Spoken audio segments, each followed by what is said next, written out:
Do you know what? For a century, a man wasn't even considered fully dressed without one. And yet today, most of us can't even remember the last time we knotted a tie. So what happened to this slender strip of silk that once symboled power, pride, and believe it or not, even danger? Now the tie's roots actually trace as far back as 17th century Croatian soldiers.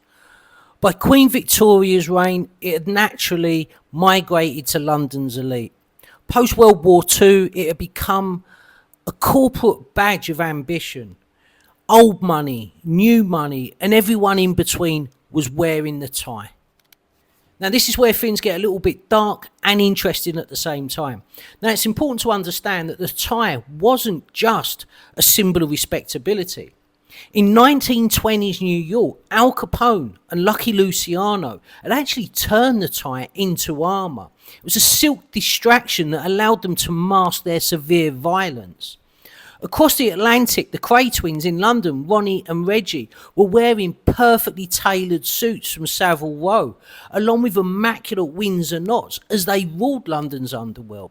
Style wasn't decoration, it was a declaration.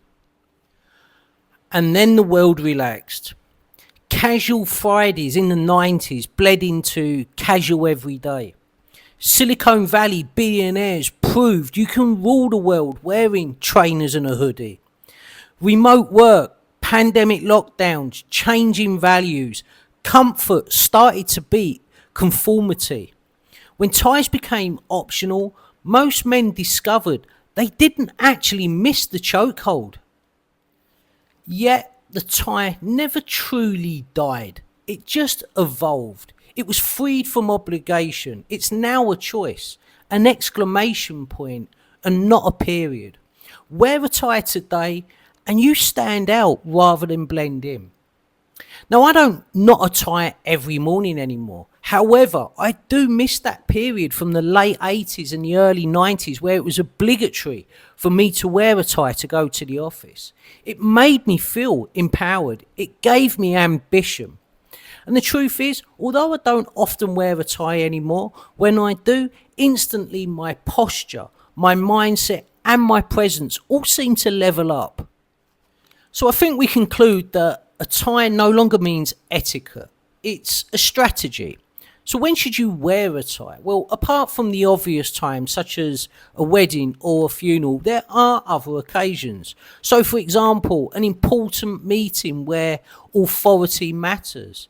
And there's certainly certain types of dinner functions where a tie will show respect. And then of course, there's just those moments where you simply want to remind yourself that you still mean business. So what's the future for the gentleman's necktie? Well, niche makers are still producing it. However, nowadays they seem to be weaving ties out of cashmere blends, recycled silk and even bamboo. Those makers that are still producing ties seem to be making limited runs. It's less about uniform and more about signature nowadays. The tie has survived wars, it's survived rebellions and recessions, and for that reason alone, I think it will continue to survive on into the future.